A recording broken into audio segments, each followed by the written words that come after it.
Today, we're diving into a fascinating journey through one of history's most pivotal periods, the road from medieval Europe to the Renaissance, from darkness to discovery. Picture the vaulted halls of stone castles, the clang of armored knights, and the fields tilled by weary peasants. Europe in the medieval era was a land defined by feudalism, where the social structure was rigid and life was bound by obligations of land and loyalty. Yet life in medieval Europe was ruled not just by lords and swords, but by faith.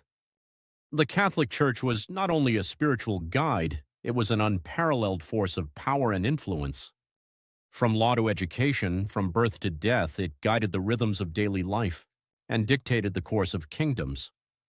The Pope, the spiritual leader of Christendom, often held sway over kings and emperors, shaping politics and alliances with the divine authority. Across the landscape rose towering cathedrals, marvels of architecture dedicated to the glory of God. But faith could also ignite war. Beginning in the 11th century, the Crusades thrust Europe into a centuries-long collision between Christianity and Islam. These brutal campaigns sought to reclaim the Holy Land, and armies of Christian knights marched east fueled by zeal and dreams of glory.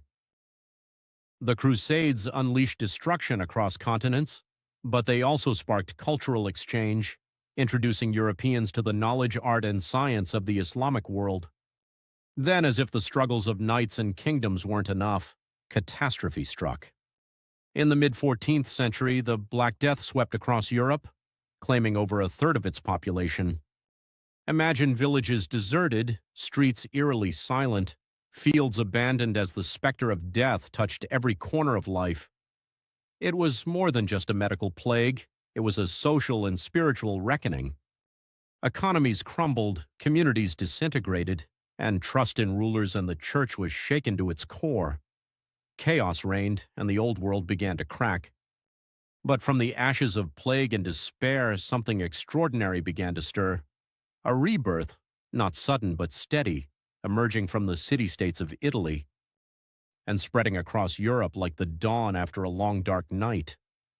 This was the Renaissance, a word meaning rebirth. It was a time not merely of recovery but of rediscovery. Artists like Leonardo da Vinci and Michelangelo painted with an unparalleled understanding. Their works were no longer just depictions of the divine, they captured the beauty of humanity itself. Scientists such as Galileo questioned the heavens with telescopes and reason, challenging old assumptions and unlocking the mysteries of the universe. Explorers like Christopher Columbus sailed uncharted seas, opening the door to new worlds. The Renaissance was a period of curiosity and courage, a celebration of the human spirit. But this rebirth didn't arrive overnight. It was forged in the crucible of medieval struggle. From feudal oppression to artistic freedom, from spiritual devotion to scientific discovery, medieval Europe laid the foundation for the modern age. Today, echoes of that transformation surround us. Thank you for joining us on this journey